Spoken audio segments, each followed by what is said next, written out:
The Defense Ministry responds to large-scale Chinese military movement taking place around Taiwan.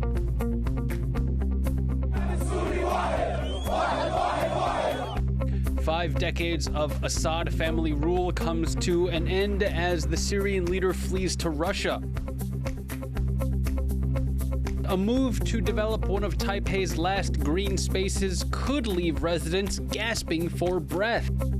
Plus, we explore a unique procession in southern Taiwan, blending Eastern and Western traditions to honor the Virgin Mary.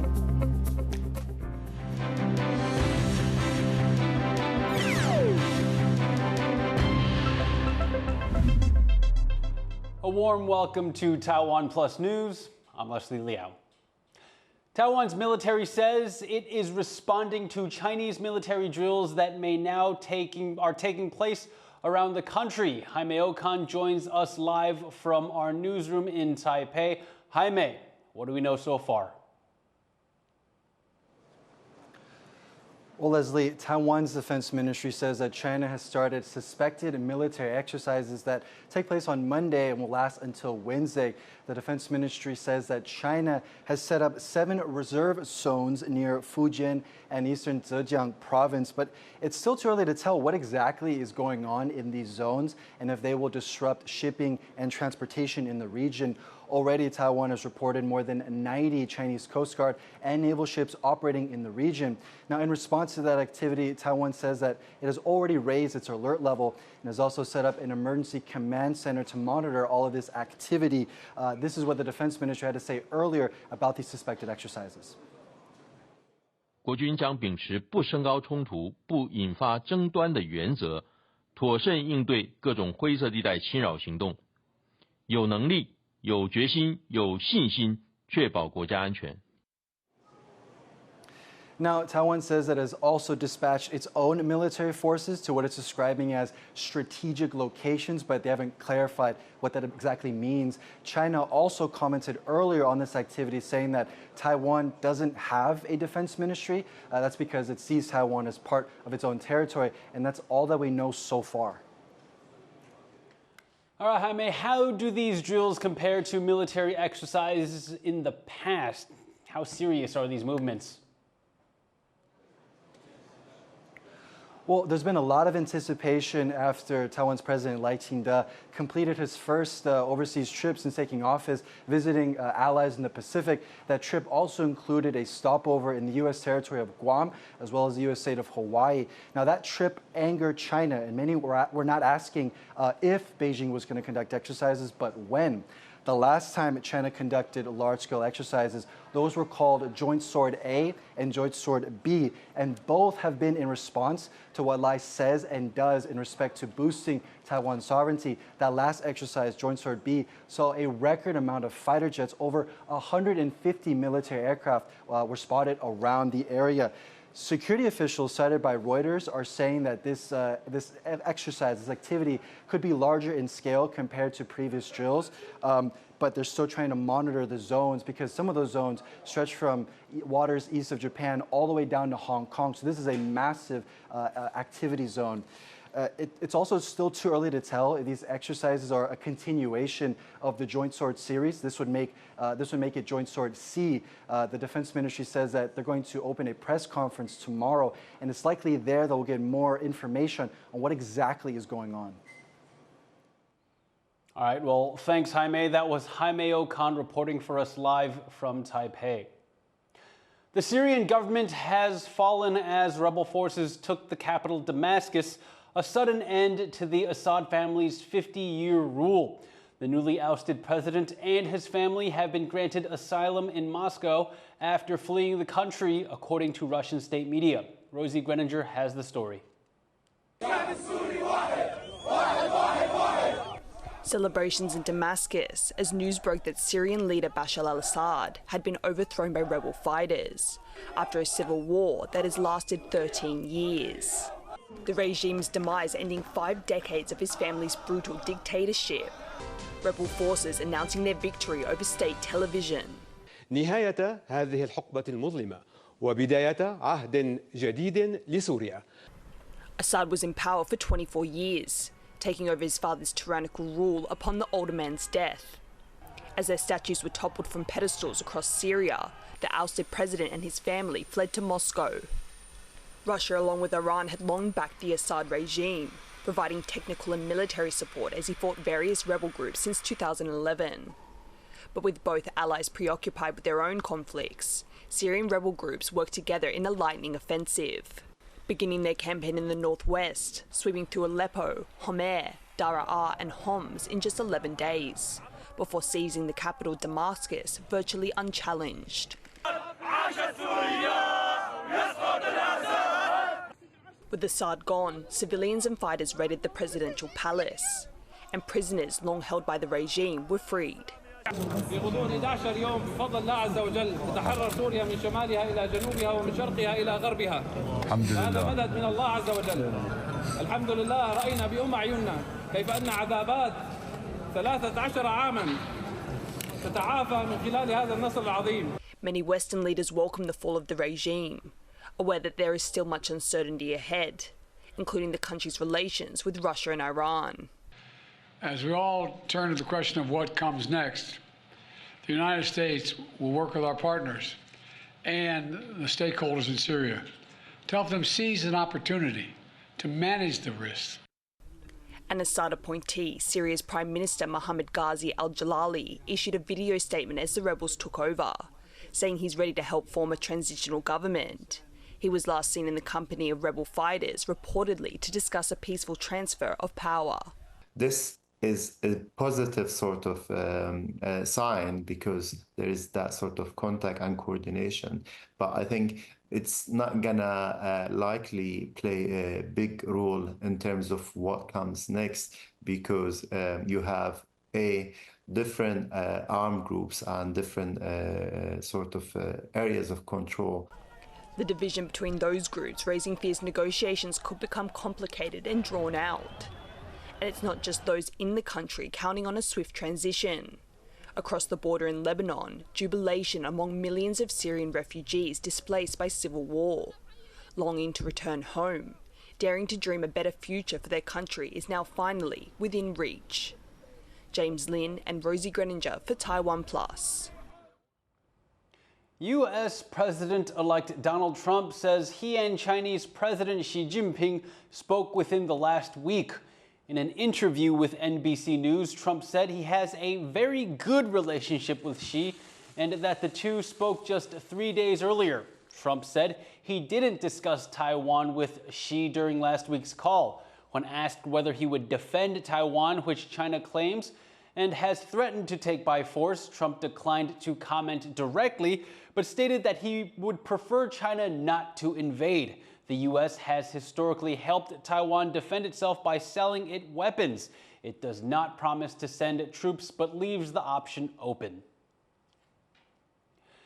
Taiwan's former legislative speaker has proposed a new approach to handling relations with China, arguing for separate governance without division between the two sides. 我的主张是，两岸治权不相隶属。 主权同而不分，接受现实的状态，但不否定隶属的情感。 It's unclear if Wang Jinping's formulation is meant to replace the 1992 consensus, an unwritten understanding between his Kuomintang and the Chinese Communist Party that Taiwan is part of one China. Wang recently made a tour of China where he met with the head of the country's Taiwan Affairs Office. He did not mention the 1992 consensus in the meeting or in his most recent speech. One of Taipei's largest tracts of agricultural land has come under threat. As Taiwan's capital continues to expand, local farmers and residents are pushing back to protect a valuable plot of urban greenery. Wesley Lewis has more. Known as the lungs of Taipei, this tract of land called the Guandu Plains is one of the few remaining agricultural areas in Taiwan's expanding capital.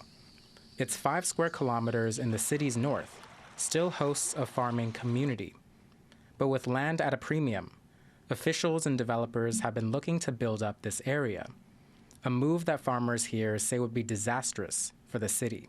当然是反对啊，它有湿地，有很多绿，都要靠这里来净化。对，就是台北市的肺，很重要啊。你把肺那个破坏掉的，你看台北市会怎样？ In recent years, the neighborhoods around the Guandu Plains have rapidly developed, becoming more accessible with its connection to the city's metro system. But the nearest station is still 3 kilometers away from the plains. And while there have been proposals to construct new government buildings and to even move the presidential office here, locals have petitioned against it, and they have the support of agricultural officials. 在整个关渡平原区来讲，它绝对不只有农业而已。在整个都市计划的一个发展来讲，它是包括防灾的功能啊，比如说滞洪的一个地方，调节气候、风廊的功能，这是一个多目标的一个平原区。 Agricultural officials say the vast greenery here counteracts the urban heat island effect and provides Taipei with natural carbon storage. The green space has now also fostered an educational environment, with local farms and educators introducing youth programs, offering children an opportunity to roll up their sleeves and learn about sustainable farming practices. 如果他的童年回忆里面有真正关于这个土地的记忆，那我觉得你可以去想象，这个下一代他会成为一个可能会更尊敬土地的商人、企业家，或更在意永续的一个人。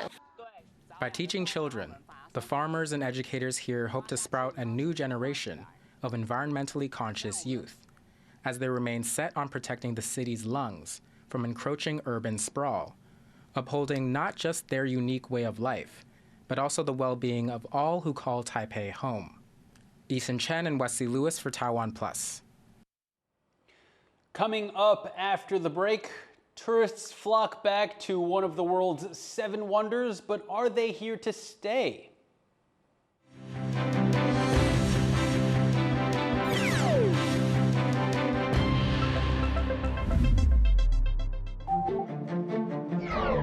Hello and welcome to Taiwan Talks. I'm Ian Kavat. Today we examine China's engagement with Africa. So, unfortunately, this very aggressive form of cultural revolution-like politics in China seems to be moving forward in this modern era. This grave injustice is happening. The issue is, what can the U.S. do to help strengthen Taiwan? We need that kind of mindset to prepare for the warfare. What implications does this have on Taiwan and the region as a whole? Just like Ukraine right now, you need people to understand we're doing this for our own country. Reaffirmed our support for the Taiwanese ability to make their own decisions about their own future. It's very hard to duplicate in the short time. Taiwan still can continue being the leading position if we put efforts on R&D. And you are riding on a wave. This is exactly the time you need to double down. Or I did not realize I am actually running to be the first Asian woman in the state senate. Our next generation, they can see Asian American is as equal and have the same platform. Taiwan Talks provides a platform for the voices and perspectives that are shaping our country.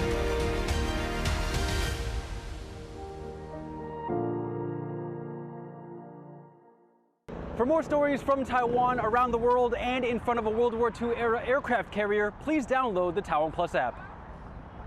It's bigger than it looks. Start your weekend with a cup of coffee and a moment to reflect on what happened this week. Hello and welcome. We've got you covered, from defense and politics to high-tech and the arts. Not just to Taiwan, the whole world is watching. You make the coffee, we make the news. Here's what happened on TaiwanPlus. For more stories from Peru and around the world, download the TaiwanPlus app.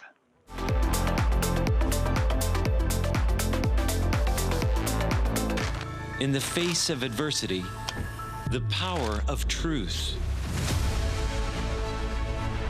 A roadmap for a just and open world, charted by the freest country in Asia. Taipei for TaiwanPlus. TaiwanPlus News, a voice of freedom in Asia.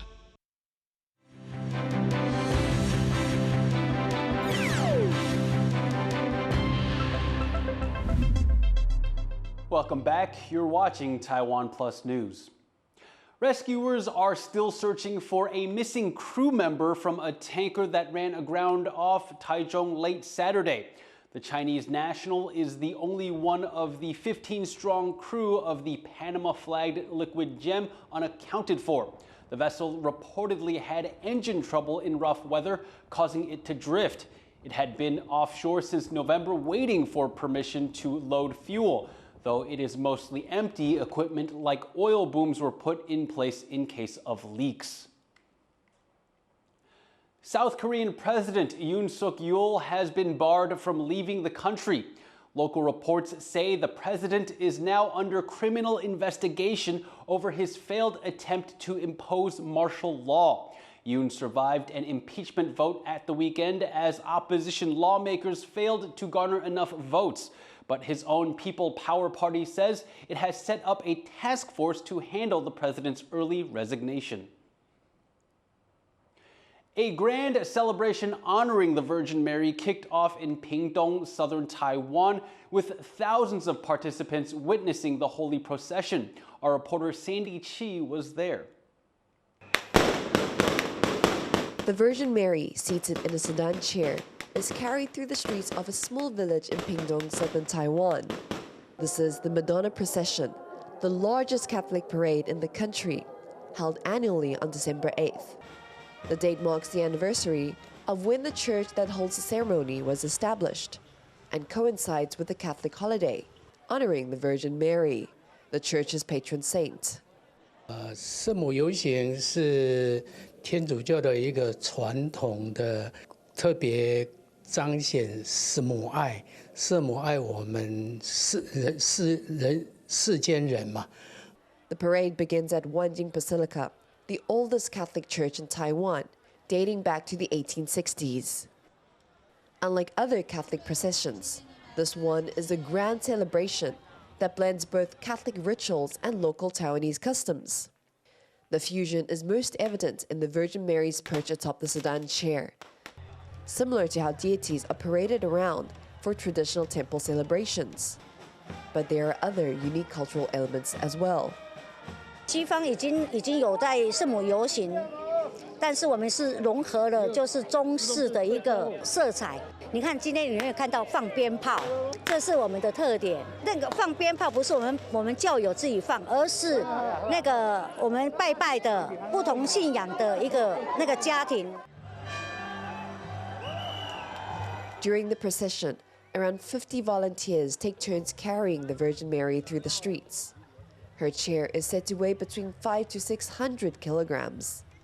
抬轿对我们来说的话是一个很神圣的一个事情，这样对我们自己心里面来说的话，这是一种承担一年当中所有的苦，我们把它承担起来，然后借由这个重担，我们好像把一年当中的一些罪啊或者是什么都释放掉，这样。It is not only the volunteers who feel the honor and significance of the event. Thousands of people from all walks of life also joined the festivities. 欢金教堂的圣母的活动其实是在当地很盛大的，那每一年都有吸引很多人会来看。那我们本身是基督徒，所以我们也会有一个氛围，会想要来参与这样的活动。Taiwan is also host to a growing number of Filipinos who are often Catholic themselves. For those that can join, the event helps them feel a bit closer to home. I'm a Catholic and so very close together with the family because here in Taiwan is no family here.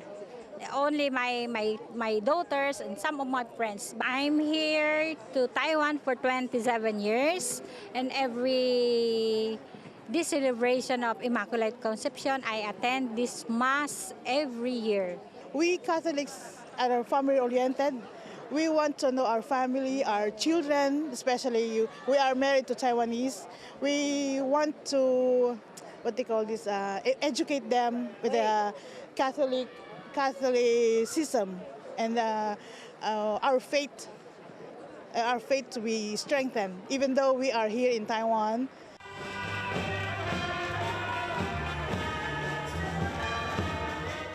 Although the parade has concluded, festivities at this church will continue all throughout December. Christmas celebrations will keep the village lit up, spreading hope, peace and love in a joyful way to bid farewell to 2024. Alex Shin and Sandy Chi in Pingtung for TaiwanPlus. Tourists are finally returning to Peru after a rough period for a country rocked by years of protests, strikes, and the world's deadliest COVID figures. But a new round of civil unrest is dealing yet another blow to the tourism industry. Reese Ayers reports from Peru.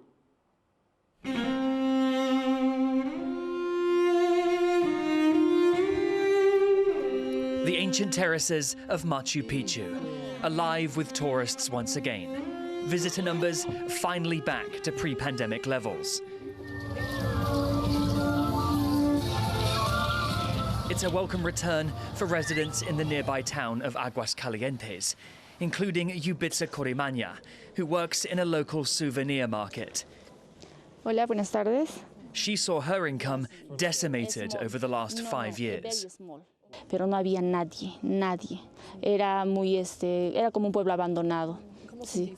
Era muy triste porque todo estaba cerrado, no había comida, no había medicamentos. COVID-19 hit Peru hard. Visitor numbers dropped by around 80% during the pandemic, with the country's mortality rate the highest for the disease in the world.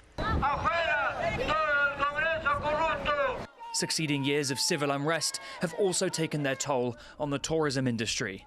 And despite numbers now bouncing back, the troubles aren't over, as protests and transport strikes continue to target tourist hotspots. Many places in Peru rely heavily on tourism to sustain the local economy, including this city, Cusco, a major stopover point for one of Peru's top attractions, Machu Picchu. Disruptions to transport links here can have wide-reaching implications. Roughly 200,000 people in Cusco work directly in the tourism sector, close to half of the city's entire population. También mayormente mucho nos afecta porque, como dices, que cierran lo que serían los aeropuertos, las calles, las carreteras que conectan entre Cusco con otras regiones. Entonces el turismo también se paraliza acá. Though damaging to the local economy, the years-long lack of visitors provided an opportunity for the Culture Ministry to re-evaluate how attractions like Machu Picchu operate and better protect the ancient sites. Entonces, a la fecha, tenemos 3 circuitos y 10 rutas que permiten a 4.500 en época baja y 5.600 turistas en época alta de visitar el sitio de forma ordenada sin que la conservación del sitio del monumento se vea afectada. But it might be a while before visitor numbers stabilize, as Peru is still grappling with civil and political turmoil, leaving those who rely on a steady flow of tourists fearing a return to economic uncertainty. Scott Huang, Harel Hughes, and Reese Ayers in Peru for TaiwanPlus. Bear attacks are on the rise in Japan, with the animals popping up closer and closer to where people live. With the country's few hunters rapidly aging, locals are having to get creative in dealing with the intruders. Our reporter Bryn Thomas has the story. This so-called monster wolf is doing a job that hunters used to do. Powered by solar energy, it emits howls and growls that can be heard from about a kilometer away for the purpose of keeping away bears. これからどんどん人が減っていて、高齢化の地域にはこういったものを置いて、出てこなくするというのは非常にニーズがあるし、今後社会の課題に応えていけるんじゃないかなとは思ってます。Bear encounters are on the rise in Japan, with the animals increasingly spotted close to where people live. Official statistics show hunters trapped or culled at least 9,000 bears between March 2023 and 2024. In the same period, over 200 people were attacked by bears, with 6 of these attacks ending in death. Ecologists say the spike in encounters stems from climate change, which has changed bears' habitats and prompted them to raid farmers' fields. The problem has been exacerbated by the rapid depopulation of rural regions. こういう人里に来てるクマはやっぱ怖いですよ。これはもう実際毎日目にして、もうあの大きいクマが来てるのを見て、もうね怖かったですよ。Hunters that used to be tasked with trapping and culling bears near human settlements face challenges such as high costs, an aging workforce, and limited government support. With 60% of gun license holders over the age of 60, a future hunter shortage looms. Many criticize authorities for inadequate training programs, and the $50 on offer for each bear dealt with offers little incentive to join the field. 我々ももう70を超えたらあと数年でもうやりたくてもできなくなってしまった時にじゃあ熊の狩り方を教えられる人間が残ってるのか。84-year-old Harada Katsuo, who lost an eye in a bear encounter 2 decades ago, describes what it's like to find yourself on the wrong side of a bear. 生大根かじってるようなガリガリガリガリガリガリってきてねかじっちゃってその音でもって自分は一時気絶しちゃったと思うんだけど中間は分かんないんですよ。Harada is currently part of a non-profit organization that helps keep problematic wildlife away from rural communities and prevents bear attacks. 地域住民のを守らなきゃならないっていう感じでやってますよね。While technology has begun to help control the threat posed by Japan's bear population, it remains unclear whether the country will be able to replace hunters. And as it's fall, bears are extra hungry and looking to put on some weight before hibernating for the winter. All this means that for the time being, those living near Japan's wild places may just have to grin and bear it. John Su, Sandy Chi, and Bryn Thomas for TaiwanPlus. Thank you for watching TaiwanPlus News. Finally, ahead of this year's Nobel Prize ceremony, we leave you with these light displays in Stockholm inspired by previous Nobel Prize winners. I'm Leslie Liao. Take care and see you next time.